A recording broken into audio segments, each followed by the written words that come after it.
What if I wanted to target and lose fat in a specific area, aka spot reduction? Well, according to most internet exercise scientists out there, spot reduction is a myth. Well, why then are there so many spot reduction products with 5-star reviews? This is what I wanted to find out, so I purchased a highly rated spot reduction cream and applied it to my waistline for an entire week straight. Did it work? Did I target fat? Did I experience any side effects? And what other surprising things did I find out along the way that may have changed my opinion on this topic as a whole?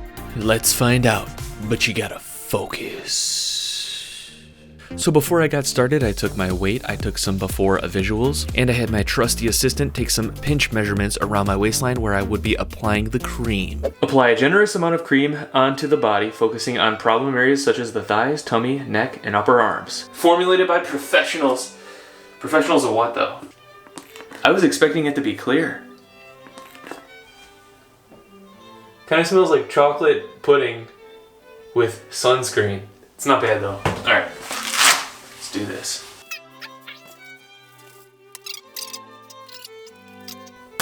Let's seal it in so it can get cooking. Okay. Kind of pokes through a little. Oh, whatever. Nobody cares. Yeah. You've done way worse than that in the gym. I have? Way worse. Are you kidding me? What about your only training partial reps for a week? You thought that What was... about wearing the weird weight suit into the gym? What about walking backwards for a week? You've done... What about crawling for a week? With a generous amount of cream lathered on my waistline, secured with a waist trainer, I was off to the gym for my first workout during this experiment. Now, a common hypothesis passed around by internet exercise scientists is fat in larger amounts when lost from the body, while it goes out in reverse order in which it came in. So if you're into accounting, a last in, first out system, or the fat that was stored last is the first fat to go out if it's lost. This commonly accepted theory indicates that one has little or no choice to where fat gets reduced from first. Unless surgical intervention, obviously. So then why are these firming, toning, and spot reduction creams becoming so popular? Well, first of all, I think it's obvious people, myself included, often get sold on the hope that something great might happen when purchasing a specific product. But aside from that, what could possibly be a reason this might work? Might. Big key word there, might. Well, some interesting science I found out. Apparently when fat is lost and broken down, 84% of that fat exits the body as CO2 from the lungs when you exhale. So you breathe out your fat. Now, however, most of the remaining exits the body as water through sweat. And I believe through this mechanism is what these creams are targeting and trying to amp up. You see, most of these firming and toning creams contain caffeine, and caffeine has been shown to be able to absorb through the skin. Caffeine blocks adenosine, which increases catecholamines, which stimulates the nervous system. This typically increases resting metabolic rate, increases sweating, and according to some studies, increases fat oxidation. Now, I know this isn't exactly spot reduction or losing fat from a specific area. However, I came across one study looking at a topical lotion containing caffeine applied to the thighs, and well, it showed a significant difference compared to the placebo. However, I am a little sus of this study. Anyways, my hypothesis, and what I think is just going on in the subconscious of everyone's brain who's trying to think about this, is when caffeine is applied topically, yes, some of it will be absorbed systematically, but because there is a concentration sitting in an area, perhaps there may be some kind of increase in local cellular metabolism, fat oxidation in that area, sweating in that area, releasing that fat, or something like that. And I just want to make this clear, I am not saying that is true, I am just saying if this is going to work, that would be my hypothesis on how it might be working. What's that doing for you, tell me? Well, it's holding in the cream that's on my waist. What's that on your back? Hopefully burning my fat. Oh. Does it feel like you're burning Good something? luck. According to the science, spot training should not work, but what about all those 5-star reviews that I've been reading about, huh? Oh. So, you know what I'm saying? What do you think, Grandma Kay? Is it gonna work? I don't know. I hope so. So how was it working so far? Well, under the waistband where the cream was applied, it was getting very sweaty. Other than that, I didn't notice any side effects one way or the other, but it was only day 1. Oh, I can feel it getting warm. I don't know if it's just because of the wrap or if it had to do with the cream or both. But yeah, I'm sweating just in here like a ton. Anyways, This thing is sweaty now, so I'm actually going to wash it. But luckily, I've got a backup one right here that I'm gonna put on after I take a shower. Let's get a good chunk on here. So over the next couple of days, I continued to apply this cream around my waistline after I took a shower or early in the morning to start the day, and then I kept one of these fresh waistbands around it to help seal it all in. One thing I was consistently noticing was it did feel like the temperature was increased around the waistline, but I didn't know for certain if it was just due to wearing the waistband keeping the heat in, or if the cream was adding to this effect. Like especially during and after an intense workout, when I was just getting very hot in general, like around the waistline, it was extra toasty. Now by day 4, I was starting to have a consistent reoccurring problem, and it had to do with my digestion. Every time I started to eat a decent amount of food, it felt like my digestion was just backing back up, and I had some mild stomach discomfort. However, I have experienced this issue before when making the video wearing a waist trainer for a week, and because I was pretty much almost always wearing a waist trainer, perhaps that was what was causing me this stomach discomfort when trying to digest a meal. And I'm figuring like this isn't I wore a waist trainer for an entire week challenge video. I already made that video. This is the fat burning cream experiment. You know, this is just trying to enhance that fat burning cream and keep it in the zone. So why am I even wearing it when I'm eating? You know what I mean? So yeah, as of today, I have decided to, it feels good, pop that thing off while I'm eating, and really honestly only just keep this on when I'm working out to help the heat increase in that area with the cream. But for the rest of the experiment, when I'm not training and I can just rub the cream on and keep it under the shirt, I mean, I'm gonna do that because, you know, we're just testing the cream out, see if it works. So after allowing myself to remove the waistband while eating, I noticed all that discomfort seemed to go away. However, this wasn't the only problem I ran into. For on day 5, I was beginning to notice a pattern that was kind of concerning. Why did I not think about this sooner? So it's day 5 of this experiment. Forgive me if I look a little rough, but I haven't been sleeping that well over the last couple of days.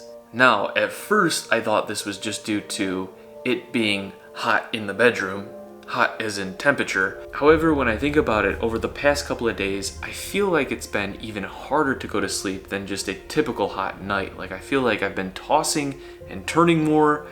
Like it's taken me 45 minutes, an hour to go to sleep. And then when it's time to get up in the morning, I'm like, oh my gosh, I like don't want to get up, but I also can't fall back asleep. Like I'm just feeling wrecked.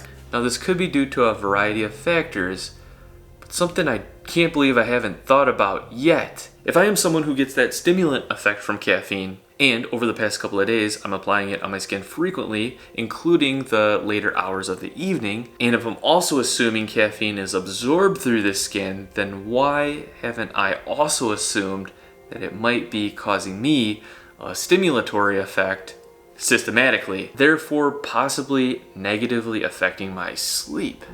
Pulling up the phone here, it appears that many others have had this concern too. Look at this, the Seattle Times, sleepless nights due to caffeine in night cream. Caffeine in her night cream was waking her up. So sleep being very important, what I'm going to try to do going forward is not applying this in the evening hours. So I'm going to apply this one last time after a shower after my workout, and then that's it. I'm not going to do that before bed application like I've been doing. And I'm going to see if my sleep gets any better or not. So we'll see. So typically I would have applied the last coat of cream about maybe like an hour ago or so. However, not today because I'm not applying that coat near bedtime. Anyways, it still feels like there's some left over from earlier, but aside from that, I'm so tired right now. I don't know if you can see it in my eyes. Like I'm just, oh, man. So I'm going to bed. I feel like I actually am really gonna get some good sleep tonight, and I'll see you all tomorrow morning. So I came across several anecdotes claiming topical application of cream containing caffeine caused sleeplessness. When trying to look into this scientifically, it did seem plausible, and from the experience I was having, it seemed even more plausible. But the real test for me was going to be how I would sleep when not applying it towards the evening hours of the night. And what do you know? So, go figure, I ended up sleeping better last night. Well, I still actually woke up pretty early, I just slept through the night better, that's all. So yeah, I don't know. But honestly, I'm wondering, am I looking leaner? Or is that just the early morning shreds? It'll be interesting when we take measurements. Now this whole thing leads me to another interesting question. Because caffeine can be addictive, and if I was getting some kind of stimulatory effect by applying it through the skin, if I wasn't someone who was already a coffee drinker, then perhaps could I actually become addicted to applying these caffeine-based creams? In my opinion, if the former were true about the sleep thing, I would say it would be definitely possible to become addicted. Let me know what you think, or if you've ever heard of anyone developing a dependence when it comes to applying topical creams with caffeine. Anyways, over the next 48 hours, I continued to apply the topical cream throughout the day, in the morning, afternoon, before the gym, and then when I would work out in the gym, I would also apply the waistband to keep everything in and also help increase the temperature, and then I would do my last application of the day around 6 p.m. and that seemed to be enough time before bed to where it wasn't affecting my sleep negatively for the final stretch of this experiment. Now towards the final days, I started to notice it did feel like my waist was getting tighter. But was that just because I was getting leaner overall? Or did the cream actually have an effect? Did I actually measurably lose fat in the applied areas? Or was it just an illusion? Ladies and gentlemen, that is what we are going to attempt to find out now. It is time for the results. At first glance, in my opinion, it actually looks like my waistline got tighter from every angle in the afters.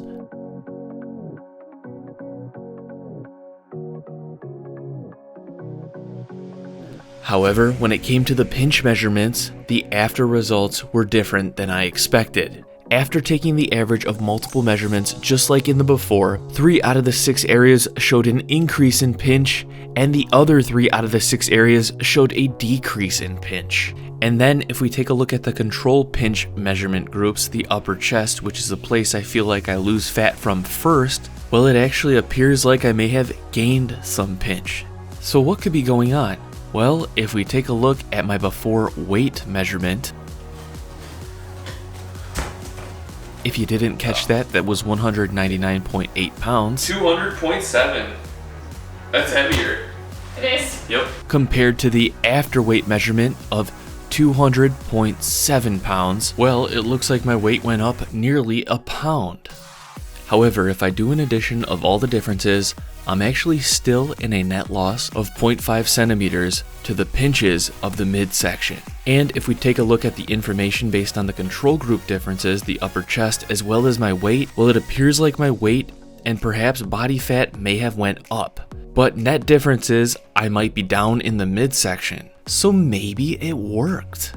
Now there may be quite a few arguments as to why my measurements are different from before and after, supporting, against, and even neutral to the whole entire spot cream idea. However, based on the interesting theories and hypotheses I found out throughout this 1 week researching how these creams may work, well, I came up with an idea that I will be implementing for the long term.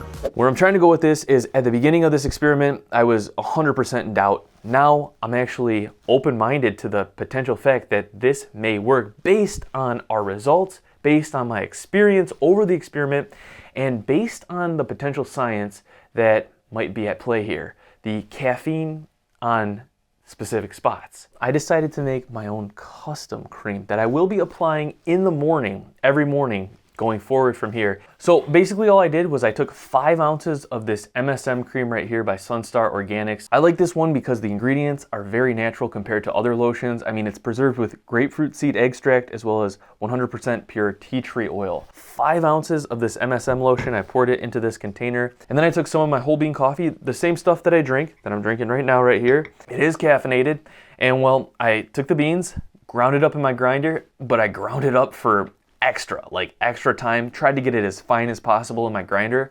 Then I poured it into just a little bit of water into a pan and I heated it up on the stove, mixing it. I didn't really bring it to that high of a boil, if a boil at all, but I just got it hot and dissolved and I let it sit on the stove in the water for about 10 minutes, just letting the water coffee sludge brew up and hopefully extract as much coffee as possible. Then I had some cheesecloth because I figured the cheesecloth has a bigger holes than maybe like a coffee filter does, because I did want to kind of like suck through as much of the like syrupy coffee water mix as possible, but leave out as much of the grit as possible. But yeah, I poured my sludge mix into the cheesecloth over the lotion and I kind of just dripped it into this, and then I squeezed the cheesecloth, and in total it was 1 ounce of the coffee sludge mix. And then I just stirred it into the lotion with a chopstick. And honestly, there's barely any coffee chunks in there. The cheesecloth seemed to do a really good job. And there you go, 6 ounces of my homemade coffee cream. And I literally just applied the first coat to my midsection this morning. And well, I plan to do that every morning going forward, but not even in the afternoon and especially not in the evening. So yeah, my plan is to rub this into my midsection in the morning hours every day now going forward, as long as I don't experience any negative side effects, as long as I can sleep at night. Yeah, and maybe I'll make a follow-up video maybe 90 days from now if we do this every day, maybe 60 days from now if we're experiencing some significant benefits. But I'm very stoked. Other side note and question I want to ask. We just did the castor oil experiment and I experienced some benefits using this regarding potentially regarding skin elasticity, but also some potentially negative things, which might have just been getting adjusted to it. Check out the castor oil video if you haven't already. We discovered some very interesting stuff in that video. However, my question to you guys is, should I add castor oil to this mix? Also, another side note, I just love sharing stuff with you guys.